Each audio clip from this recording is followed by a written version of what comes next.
Welcome to the EDRM Global Webinar channel. My name's Mary Mack. I'm the CEO and Chief Legal Technologist for EDRM. Today's webinar is an EDRM collaboration with our trusted partner, Purpose Legal.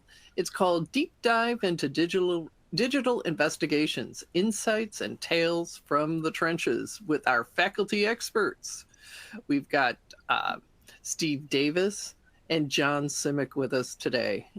And we welcome your questions and feedback in the console for these gentlemen. The questions will be answered both during and at the end of the webinar. And this webinar will be available for you to review at your convenience on demand, as are all of our EDRM webinars.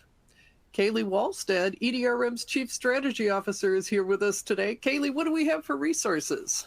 We have a lot for resources, and our audience is in for a treat with these two experts today. If you look at your console, you'll see little square, what look like apps, because they really are. You'll see the question mark. That's where you can type in your questions for today's faculty. Slides will be made available after the webinar has concluded, and the paperclip icon is for related content. It's our actual resources tab.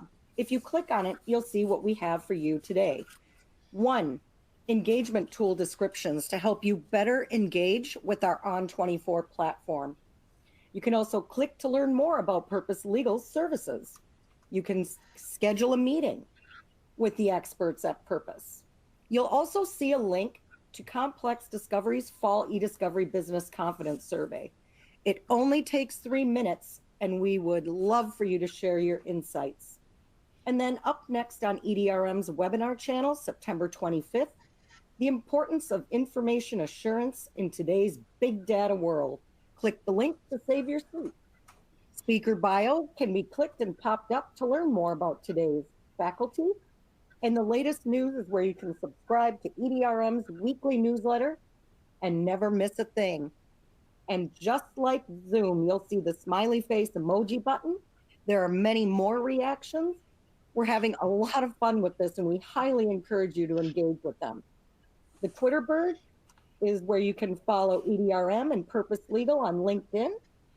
And you can also schedule a meeting with Purpose by easily clicking the Schedule a Meeting button. Back to you, Mary. Thanks, Kaylee. And for our listeners, we have a treat for you. We've got Steve Davis. He is a licensed private investigator. He's Vice President of Forensics and Investigations for Purpose Legal. He has a distinguished career working in the legal service industry and digital forensics as well.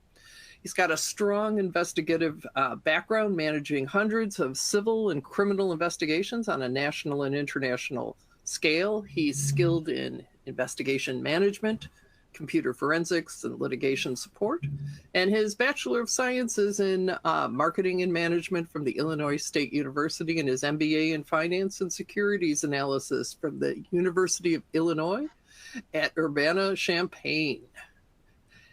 And with him, and discussing with him, will be John Simic. And John Simic is the Vice President of Sensei Enterprises, Inc., a national managed IT service provider, digital forensics, and managed cybersecurity firm located in Fairfax, Virginia. John Simic has a national reputation as a digital forensics technologist and has testified as an expert witness throughout the United States. He holds a degree in engineering from the United States Merchant Marine Academy and an MBA in finance from St. Joseph's University. Kaylee Wallstead and I recently hosted John and his wife Sharon Nelson on the Illumination Zone, and he and Sharon's podcast is called The Digital Detectives. So welcome, gentlemen. Thank you. Thank you much. And we are going to start with Steve. Steve, can you give us a little stroll through your journey in the field of digital forensics, from the early days working with government agencies all the way to where you find yourself now at Purpose Legal? Will do. And as a preamble, I just want to thank Mary and Kaylee for joining us in this, and John for taking time out of his day to chat. We had a chance to go over kind of the background and it's always fascinating to talk to other practitioners and people that come at problems maybe at a little different angle than I do.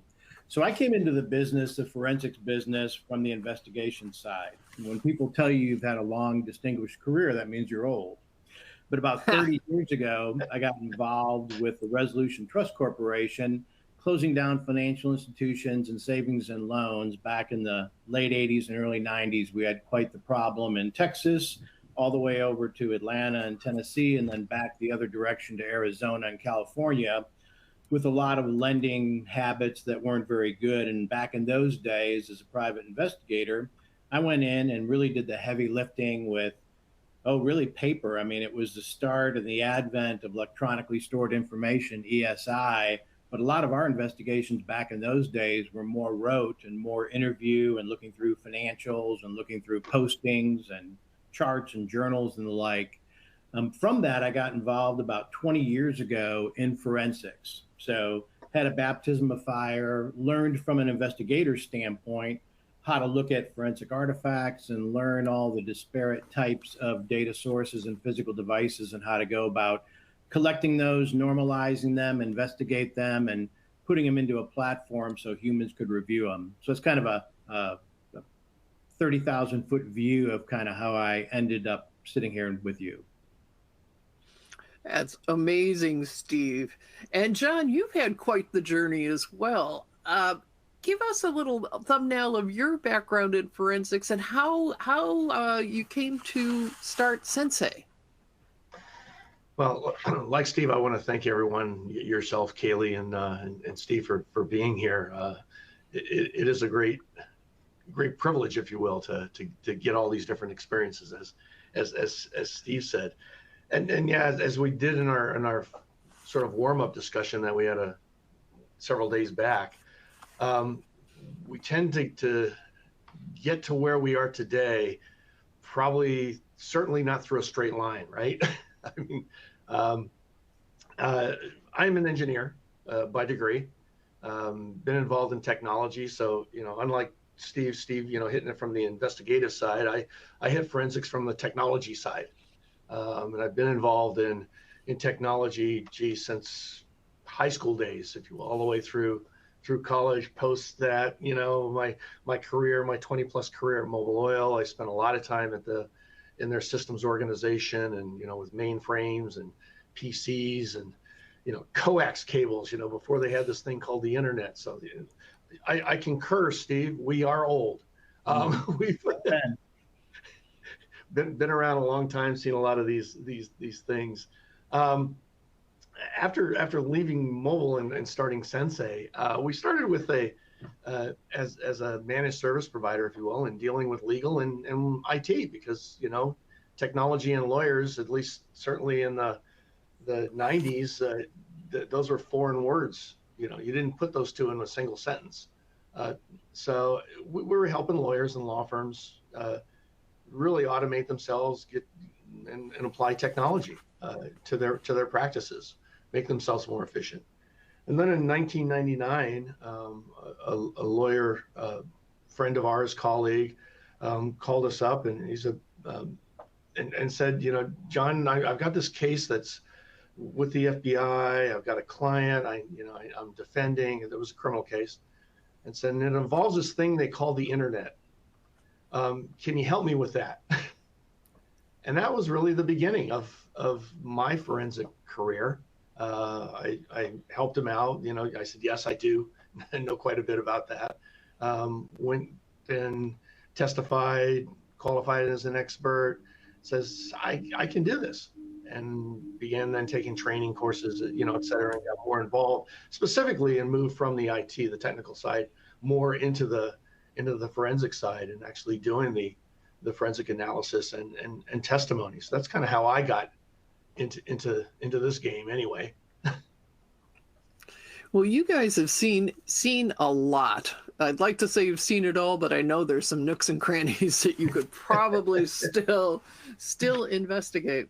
But, when we talk about litigation and we talk about collection, and when we get to forensics, things are generally contentious. And, we see a lot of motions to compel and and all of that. From your perspective, and we'll start with Steve. What are the common fixations you find that derail the litigation process? And you're sitting in your your forensic seat with your expert hat on. Yeah, we have a little phrase we call ready, fire, aim. So people sometimes get ahead of themselves, and I'll have an attorney call me and say, hey, I need need your help on this case. I'm like, great. And they said, we have 5 gigs of data. And I'm like, do you? I mean, maybe you do. I don't know. Maybe you don't. But I always like to take a step back. It's like my wife asking me how long it takes to get there. And I always ask her where we're going. Like, once you know what your game plan is and where you're going, I think John and I both agreed when we chatted the other day, we like to kind of sit back almost in the audience seat and try to gain a perspective of what we're after. So what I always say is talk about 3 things. I think of it as a 3-legged stool. One is, what time frame are we covering? Are we talking about a week, 10 years, 50 years? What is it? Number 2, once you know that, identify who are the people of interest. We call them custodians in our business. And once you identify the people of interest and the time frame associated with them, then you can start to drill down to what data sources and or physical devices they might have had access to. And then and only then can you start to kind of cast the net over what you want to collect.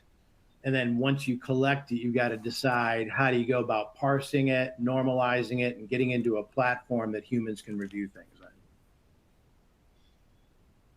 Yeah, I would agree with Steve. I mean, it's, the ready, aim, fire thing. It's at least from my military background, I'm pretty familiar with that as well. But it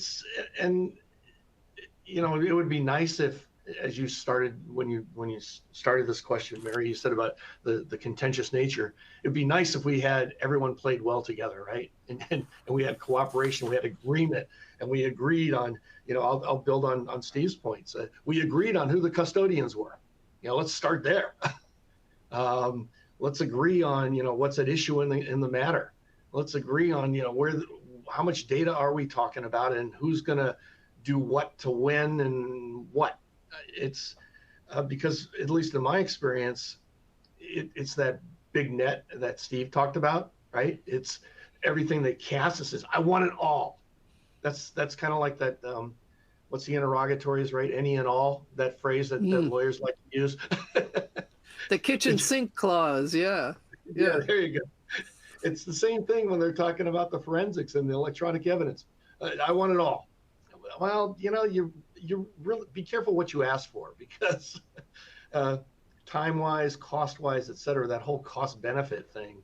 And I think that's really what, at least to me, helps derail the litigation, is you get into these high-dollar issues where you don't need to spend these high-dollar issues. If we had some agreement on what was at issue, what the data is, the time frames that Steve was talking about, can we narrow in on something? What a novel approach. Let's go for some low-hanging fruit first. No kidding. No kidding. Well, you guys are some of the very few people who get to go to court. We've all heard how few cases actually proceed to trial, but once they proceed to trial, many times there's electronic evidence at issue, and then you guys would be in the hot seat there. So, John, let's start with you and then go to Steve for, can you give me an idea of a notable case where the digital evidence was presented in such a way that it moved the needle and that it really made a difference in the outcome of the case? Notable, huh? The ones that I can talk about that have been in the news? No, I don't. Yeah, the ones that you won't have to kill us because you told us. Well, I've been involved in several high-profile cases that I can't talk about. I don't know if I'd call it notable, but it depends on who the decision makers are, right? Is it a bench trial? Is it a jury trial? Et cetera, because the things are viewed differently, frankly, depending on who's going to make those kinds of decisions. But Steve and I both agree on this. I mean, we really are truth seekers. We don't fabricate the evidence. You know, we present it, we discover it, you know, and show and at least try to explain to the best of our abilities what might have actually happened. We do in our business here, we do criminal defense work. Not all forensics companies do criminal defense. And we had a case where unfortunately, the defendant, he's charged with all these counts of possession, child pornography, yada, yada. And so law enforcement comes after and presents in trial that, you know, all of these, oh, look at these really bad names of all these files. And they had this file listing, you know, and they really were bad names, frankly, is all of these different things. But they didn't, it was a little bit misleading in that just because you have a file listing with all these names of files doesn't necessarily mean you have the files themselves, and or how did they get there, how, you know, all that stuff. And it ended up coming down to the point of these names, if you will, and how bad they looked.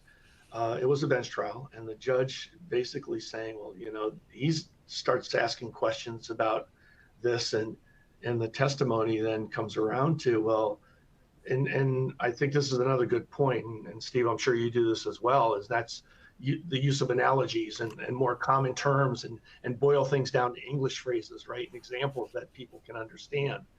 But the example to the judge is essentially, you know, just because the file names look like this doesn't mean that he was in possession of these things, you know, these things that had really nasty descriptive names in their files.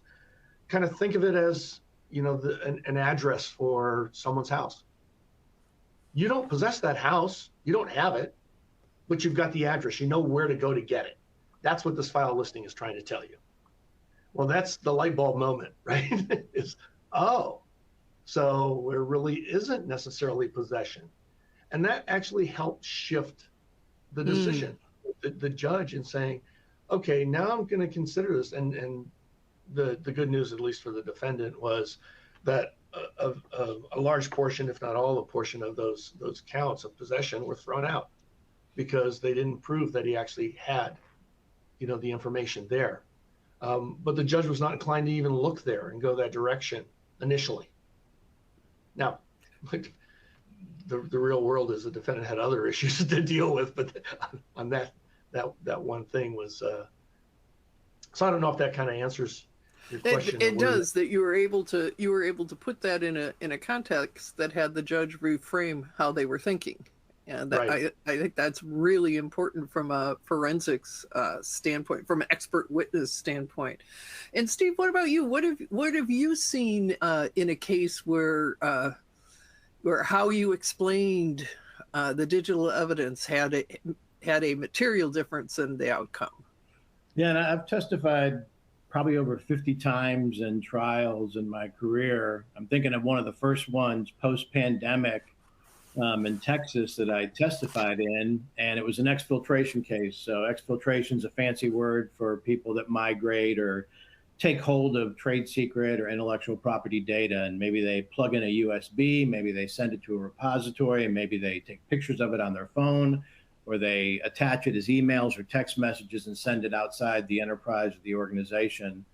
And I remember the judge having me explain to the jury kind of conceptually what we were talking about. And it was literally, when I coached soccer, a lot of head nods, but I'm not sure they heard a word I said. And so you have to do what John said, which is educate and help people understand. And the problem is, I have a 2-year-old granddaughter, and she loves doing puzzles with me. So every time I'm down at her house in Austin, or she comes up to our house in Dallas, we sit down, we do puzzles. But if you only give you like half the pieces of the puzzle, it's really hard to solve the problem.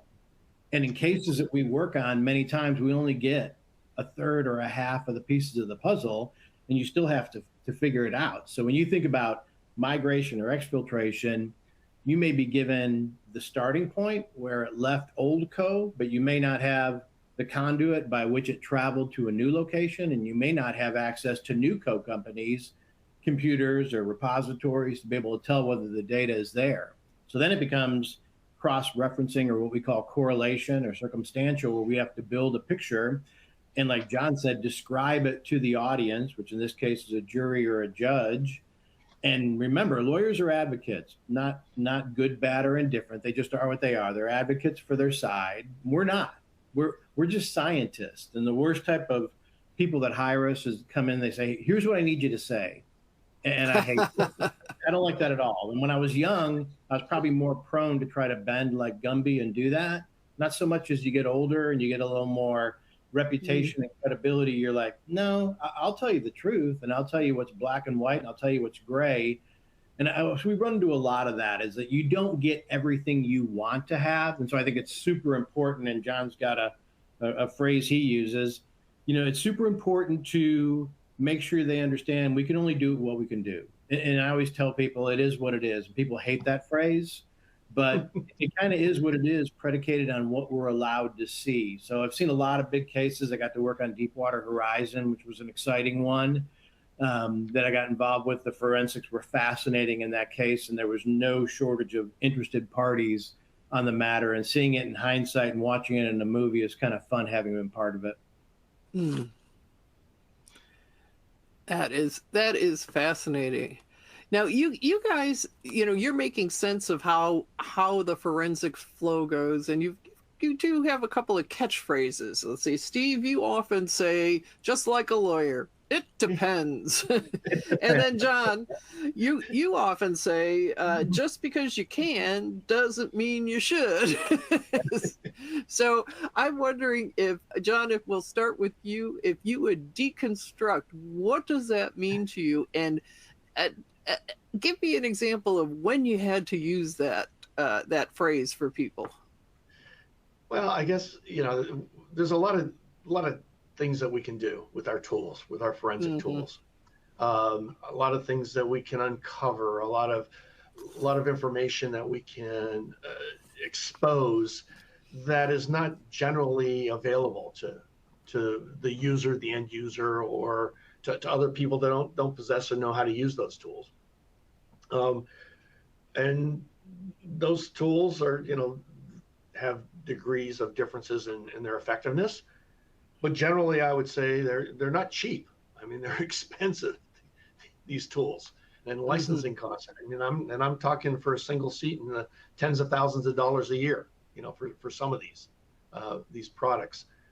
So, as I said early on, it's, striking that balance of the cost benefit and how much money it's going to cost you to get to certain types of information.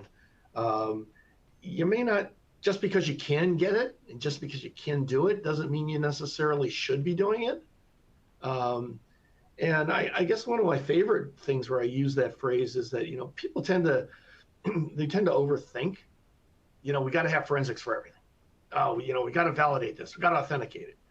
And I'll never forget this, good friend of mine, he calls me up, and he's out in Colorado, and he's got this case where his client, and I don't know if it was an employment case or whatever, or, it's text messages going back and forth and harassment or whatever the issue was. I don't recall specifically, but he says, I got her cell phone. We got these text messages, we're going to trial here in a couple weeks. Can I FedEx this out to you and get you to preserve it and do all, and whatever. And I says, what are you trying to prove? Well, I need to show these messages and the thread and what, but you got the phone, right? He goes, yeah. And the messages aren't deleted? He says, no. Then why do you need me? Why don't you just put the phone on your document camera, display it up on a screen or something, and show everybody? I said, it's authentic. It's right there. It's actually the original. It's the best evidence. So you don't, just because you can do some of this other stuff, doesn't mean you need to or you should. That is really something where, yep. I've had that situation where people have wanted to throw money at forensics to demonstrate their good faith. We're going to collect forensically everything because we are a good actor, and here's the bill that shows we did it. Even if it didn't make sense other than from that context.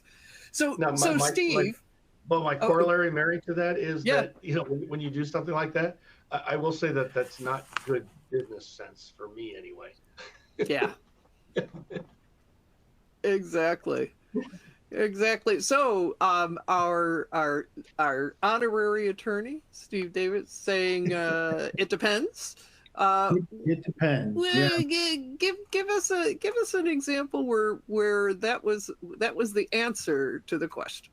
When I broke into the business in the forensic side of it, I was younger and I had senior examiners that I worked with. And I remember asking questions about, well, what can we find with this artifact or what's resident on a mobile device? And they would say, it depends. And I always said, that's such a bad answer. Like, it's just so inauthentic. I mean, you got to come up with something better than it depends. Well, fast forward 20 years.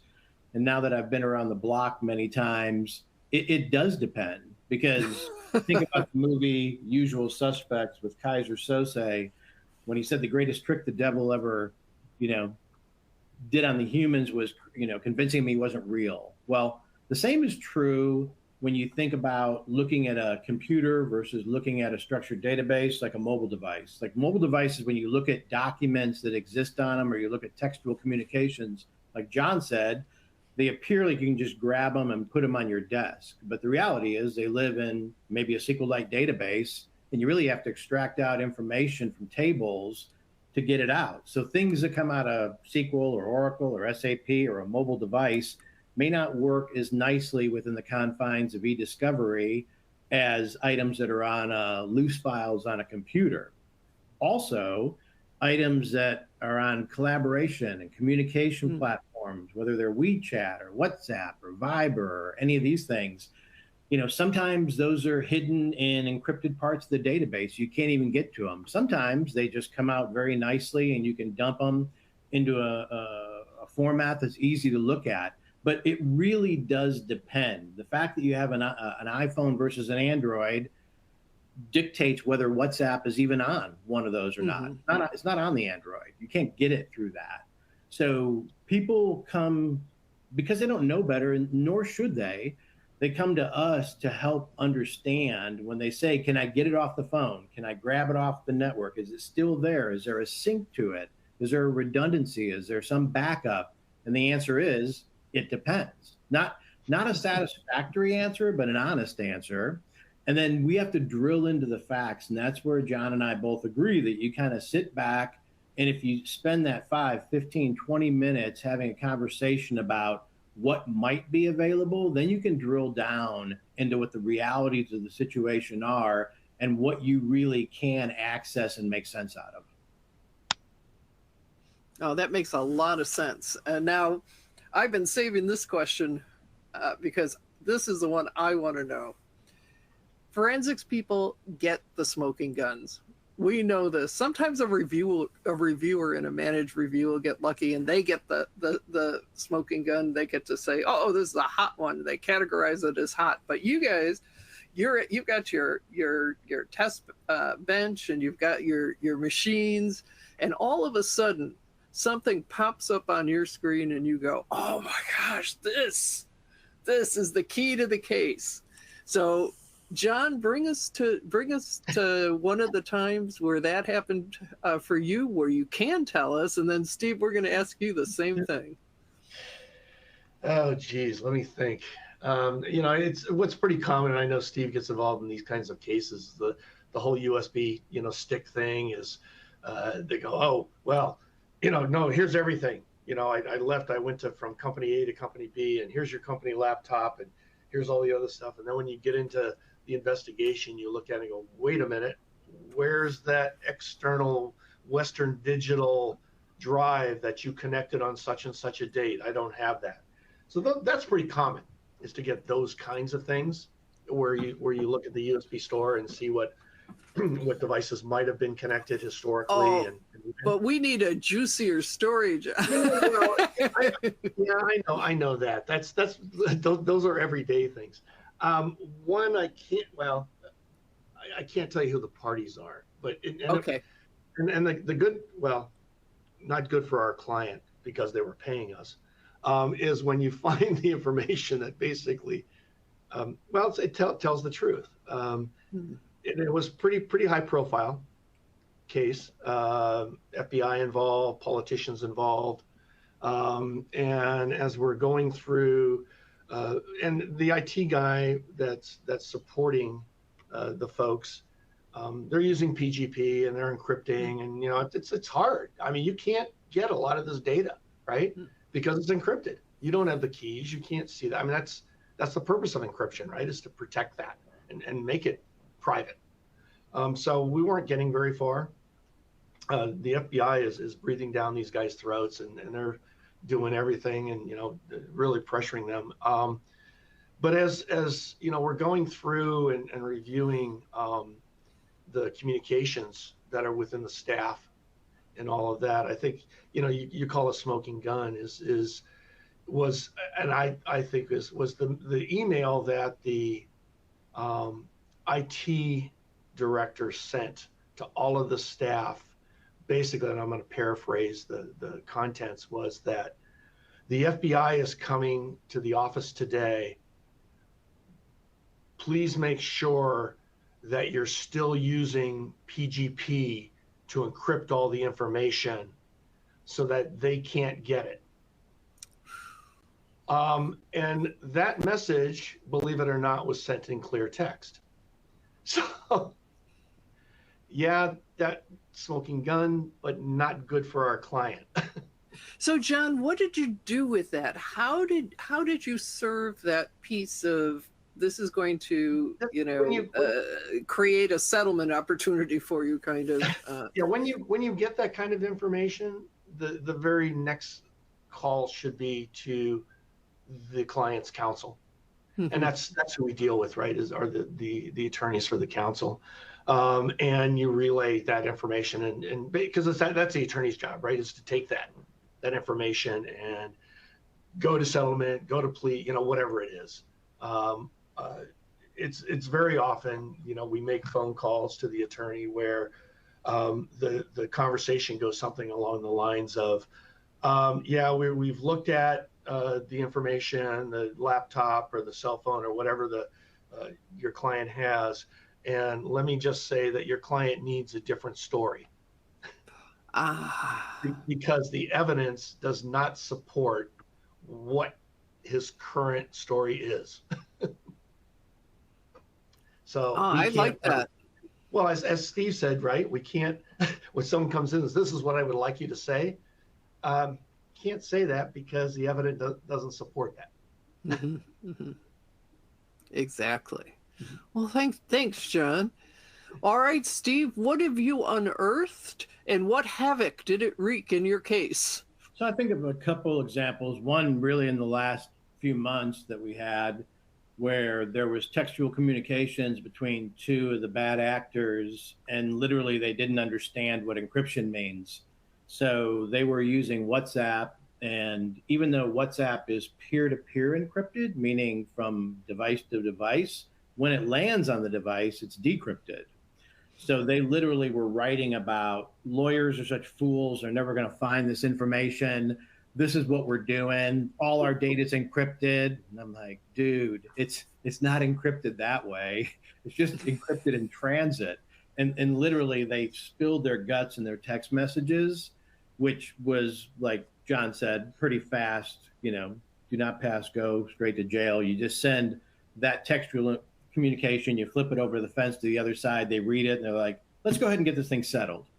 So that was one. The other one that was a little more interesting, and a couple years back, was a toy maker, and they had two major employees that left. And of course, exfiltration was on everyone's mind, but what they did is they moved to Germany, and they basically replicated using the toys and started selling them on the eBays of Germany and Europe, trying to take the same product and then kind of repurpose it, pardon the pun, and take it over there and sell it. And we couldn't really cross border to do personal investigations and find out what they were doing.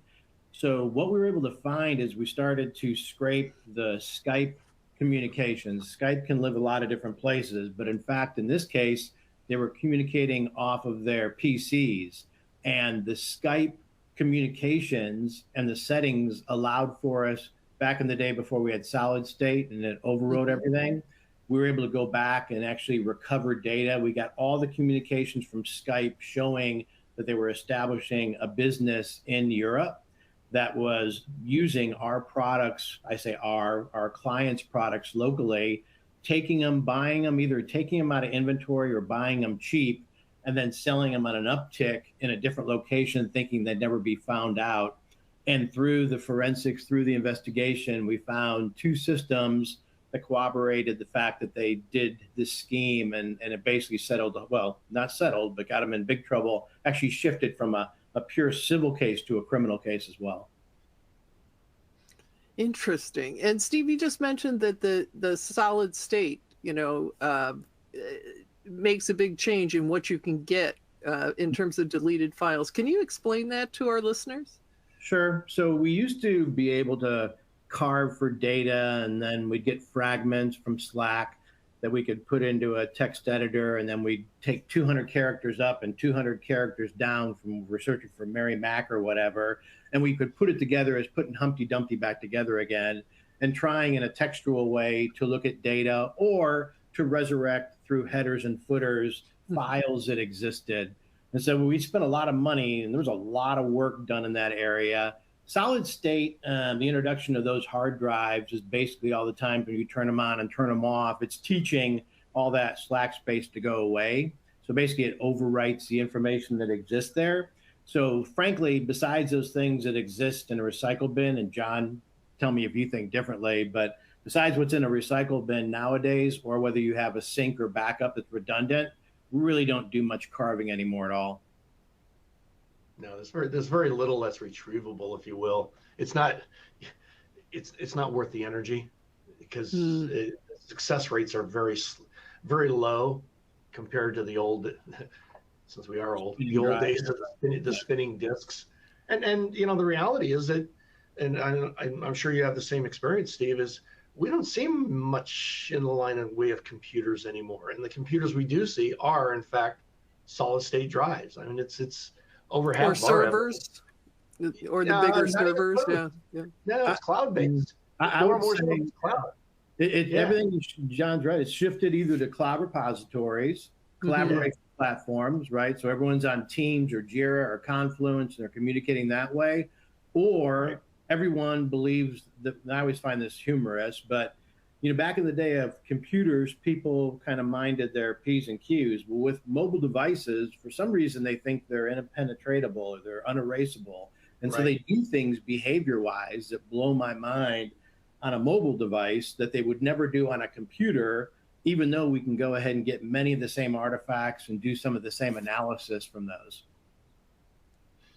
Well, I think it's the misconception, Steve, too, is that, hey, this is my quote personal device, and it's on my hip, it's in my pocket, and I've got it. And since you're looking for juicy stories, Mary, one of the ones that we laugh at these things is that the whole iPhone and the Touch ID, and hey, it's encrypted and it's on my mobile device, and you're not going to get it. And then what happens is that, and we do a lot of family law things, is in one case it was hilarious. I mean, it's rather contentious, and the husband, soon to be ex-husband, so what does the wife do is she liquors them all up. He passes out on the couch, and then she just puts his thumb on the phone, and now she's got it. Oh my gosh. That's a good one, John. I was just thinking about a case. Literally, I have not called the attorney. This is breaking news. The attorney doesn't even know the answer to this. I'm going to tell the audience here right now. So we use Celebrite's, the 800-pound gorilla in the mobile device forensic area. It's one of several products we use, but we use Mobile Elite, which is their premium thing. John probably uses the same. And one of the things it does, it allows you to brute force crack passwords. So part of my background was in statistics in graduate school. So if you know anything about permutations and combinations, when you had only 4 digits, right, then it was to the fourth power, and it was only, what is it, 1 million or 100,000, items if you didn't know any of the numbers and it was only numbers and not alpha, that you could crack it with 4. Well, I got a new case not long ago, but it was alpha and numeric, and it was 6 because iPhone moved to 6, and they gave you the ability to put in alpha as well as numeric. So it ended up being, I think, 10 million combinations. Mm-hmm. So the estimated time to crack the phone, because it runs through and tries just like password does on password cracking, was 321 days. So Wow. the lawyer called me and said, hey, can you do this? And I was like, well, we can try. And, you don't know if you're going to hit it day one. It's like an archaeological dig. You don't know if you're going to find the bones on day 1 or day 20 or day 300. So we started this process, and literally, like the 7th day, we have a morning meeting and we talked about it. On the 7th day, forget the biblical reference, but sure enough, we found that they cracked it in 7 days. So 320 days faster than it could have been had it been 9999 or with an alpha, ZZ, whatever. We happened to find it. So there's kind of fun things that happen. You talk about kind of the excitement of what we do and the fact I love it because every day is an unknown. Every day is brand new. And it's like solving, whether it's an escape room or a math problem or a puzzle, whatever you want to think of. I love it because every day we don't know what's going to happen. And when we lift up the hood and we dig in and figure it out, back when we were young, we used to do that with our cars. Now I lift up the hood and I look at it and I'm like, I can't, it's all electronic. I can't touch it.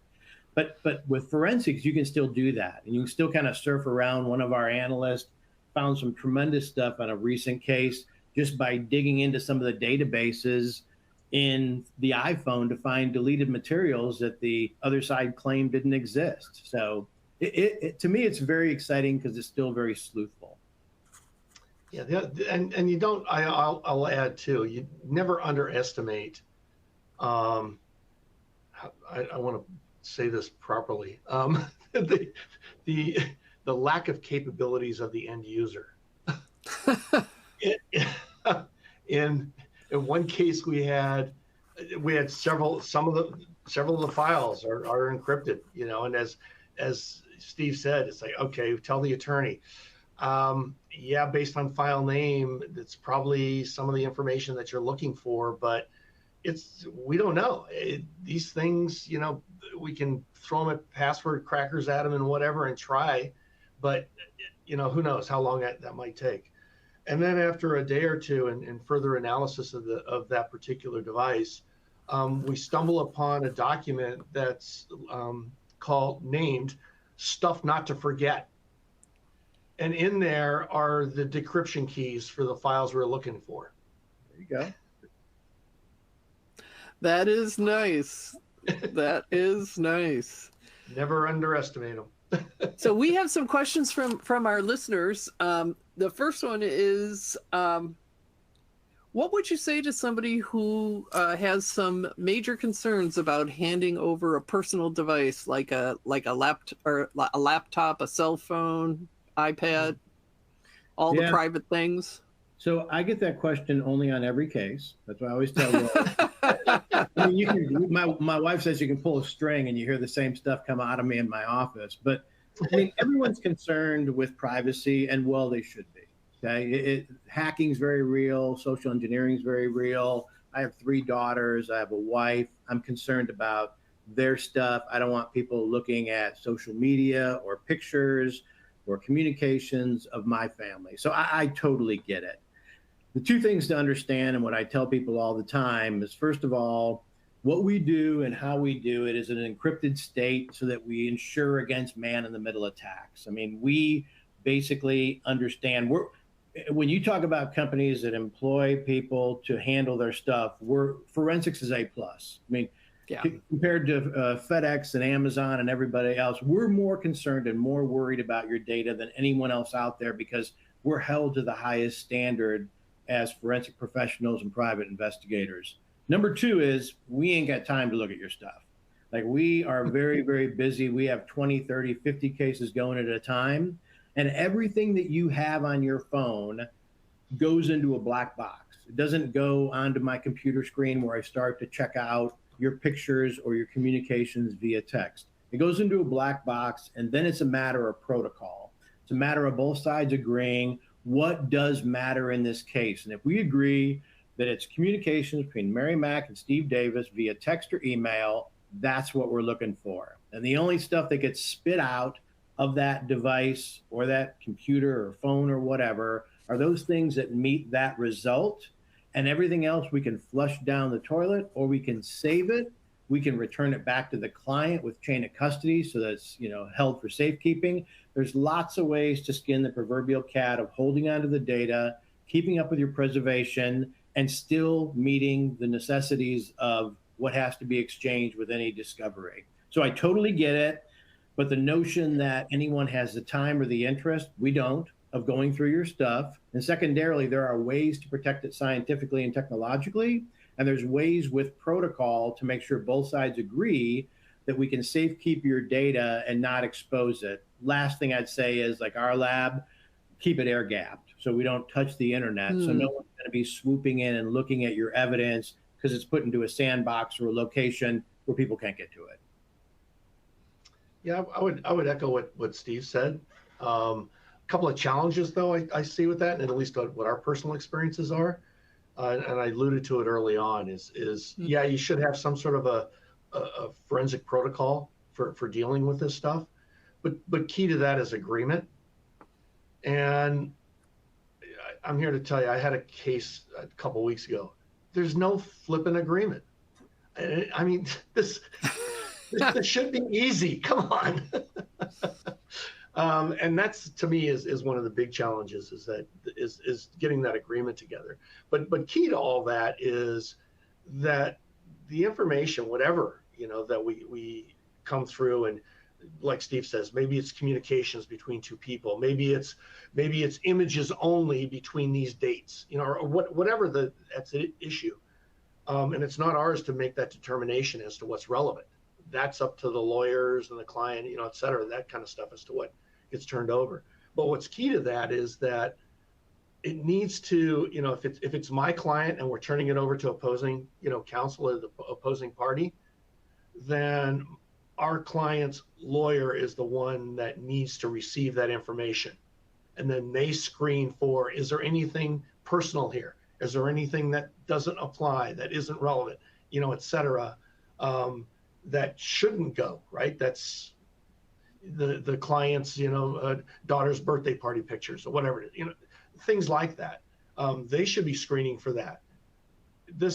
Too often we run across where the attorneys, they want us to produce the information, potentially private information, to both parties simultaneously. I mean, to me, that's crazy. I don't know if you've had similar experiences to that, Steve. Yeah, and in the absence of having an agreement, then I think you need to use common sense. And so what I tell custodians is, in the absence of an agreement, if we have to go through and you're against it or you're concerned about privacy, I'll run the searches, I'll take the data, and I'll give it to you to review first before you hand it off to the advocate, the attorney, to even review it from your side, not to mention getting it to the opposing side after you review it for responsiveness and privilege. So there are ways to handle it and ways to manage it, even in the absence of having a worked out ESI protocol agreement. But I just think it's really common sense. And if you walk people through, I would say it's literally happened in almost every case I've ever had. And almost every case where I've explained it this way, there's a couple of people that are just like, nope, don't trust anything, don't trust society. I get that. But most people will be like, okay, that seems to make sense. You put, a fence around the field and you're making sure that you're doing your best efforts to keep it private. You're air gapping. You're not just handing over the crown jewels. And I think that's what people's real fear is, just a lack of attention to detail. And I think once they hear you speak and they understand that you're thoughtful about it and that you have a game plan, they are a lot more comforted. That is excellent. And we've got some interest from our audience. How would somebody break into digital forensics, taking into account you've got the analysis side and then you've got the more public testifying side? John, you want to start us out on that one? Well, the difference, at least when Steve and I started, is there are now there's actually curriculums, at higher education. No, seriously. I mean, I've had some attorneys when I was first starting, and some of the guys that were working for me, that they attempted to disqualify them because they didn't have a degree in digital forensics. And then you very rapidly put out, well, they don't exist, or they didn't exist, back then.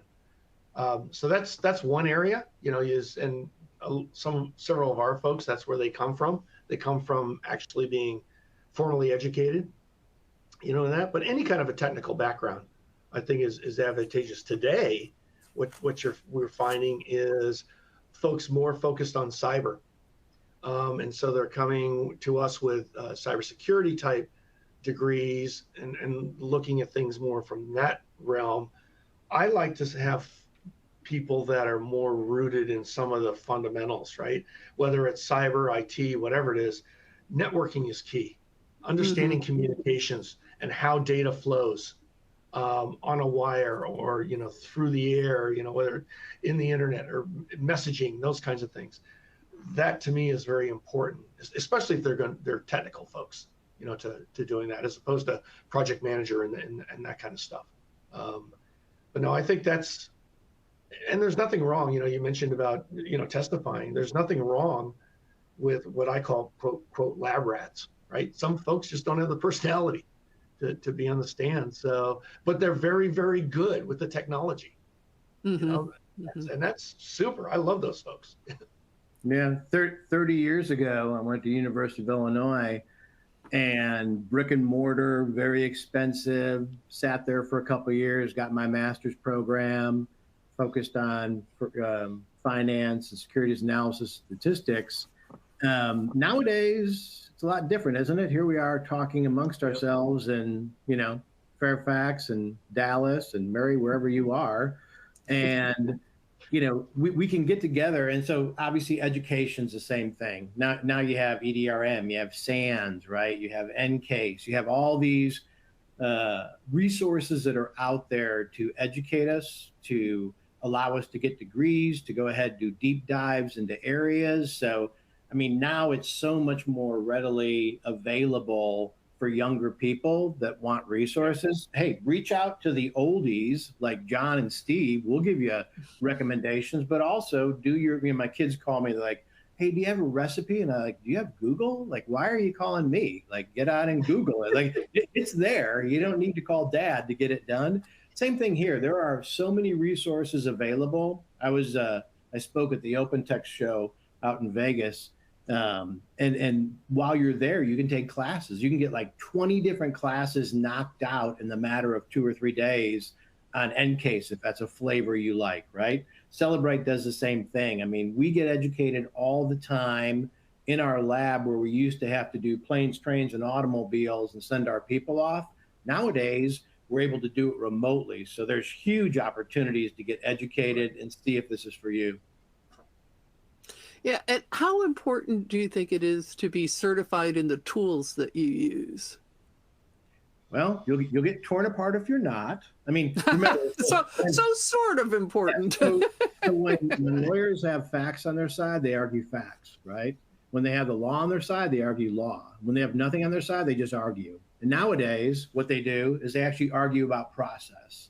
So I get picked apart because like I said, I'm an oldie. And so even though I may know a whole bunch about the earlier versions of Windows, do I know as much about Windows 10? How do I do with sparse bundles when you're dealing with Mac items? It's difficult, and John can speak to this. It's hard to stay up on everything. And I'll be frank with you, I have 4 or 5 people in my lab that are way better than I am. Now, they don't communicate exactly like I communicate, but they're very, very sharp, and they're up to the latest and greatest. So frankly, I always tell our people, use the people that are contemporaneous, use the people that are educated today on the latest and greatest that's out there. But I think it's very important to be certified and to make sure you're using not a tool, but have a whole bunch of arrows in your quiver. I agree with that. I think certification is important.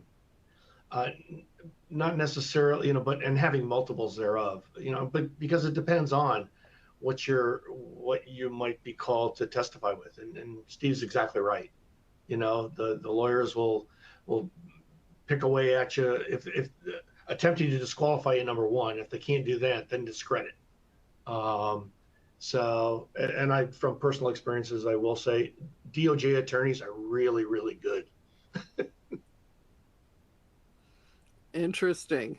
Yeah, I found that certification tended to stop questions, and that if you don't have certifications, you get a lot more questions, not just on the stand, but just even in a, even in the, the tabletop or the, the discussion about moving forward, that type of thing. So we're getting to the top of the hour. I could talk to you guys all day, but I'm going to ask you both for some concluding thoughts, and then also where our listeners can reach out to you if they'd like to connect with you to learn more or ask a follow-up question. So Steve, let's start with you on this, and we'll end with John.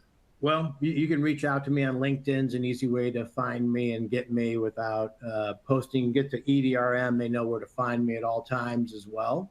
So those are two easy ways to do it. I would say concluding thought, I'm very selfish and egotistical in this regard, which is I think forensics is the most interesting part of the EDRM. I think it's the least commoditized part of the EDRM. I think it's the thing that can really sway cases one direction or the other, and not just finding a smoking gun, but really being intelligent. My first computer was 20 megabytes. 20 megabytes was my first computer. Nowadays, right, all our kids have got 4 and 5 terabyte drives housing their databases, their pictures, their music, their content. And so the old thing about big data is very, very real. So it's not just about forensically collecting data in a defensible manner, but it's also about minimization of data and triaging to get down to what's important. And I think that's where forensics, we really shift a lot of e-discovery back into forensics, and we do a much heavier lift than we did maybe 10 or 15 years ago. And I think the dollars spent on us are the best dollars spent. When somebody calls me and says, oh my goodness, your rate is X, or it's going to cost me $5,000. And I always say, stop. Like if you're really, first of all, don't get sued. And if you do get sued, be very, very careful, because as you go downstream in the whole EDRM, it gets very, very expensive for very smart humans and lawyers to review your data. So make sure you're doing everything intelligently up front to minimizing what you're going to have to do later. Perfect. And John. Well, I see we got a slide up there for the attendees. In my email and LinkedIn certainly are, the ways to get me. I do not, being a testifying expert, I do not have a social media presence anywhere at all. So we don't want to give those cross-examining lawyers any fodder. As I and my guys here in the lab, they know the phrase I use is, I do not want to give an attorney any information that they can beat any of my own information to beat me up with. So, so those are the only ones that I do. As far as the closing thoughts, et cetera, I would say be very humble, know what you don't know. We know a lot. I mean, frankly, we've been around a long time. We've seen a lot of different things, but like Steve says, there's a boatload of things that are here today that I don't know. We don't know. And there are much, much smarter folks that are out there. So, be open to new ideas, constant learning. That's one of the things I love about this. It's because of everything's changing all the time. And, now we got AI and cyber and all this other, stuff going on. There's always something new. You never know what you're going to see, when you wake up in the morning and when you come in, or whether you walk down the hall to your home office or whether you physically go to a lab. It's something different and exciting every single day. Never a dull moment with forensics. I absolutely agree. And I can't believe that I have to stop now, but I will. And we thank our trusted partner, Purpose Legal, for making you, Steve Davis, and you, John Simic, available for this educational and provocative session. And our thanks to the EDRM community for your kind attention. We'll see you next time on the EDRM Global Webinar channel. Thank you.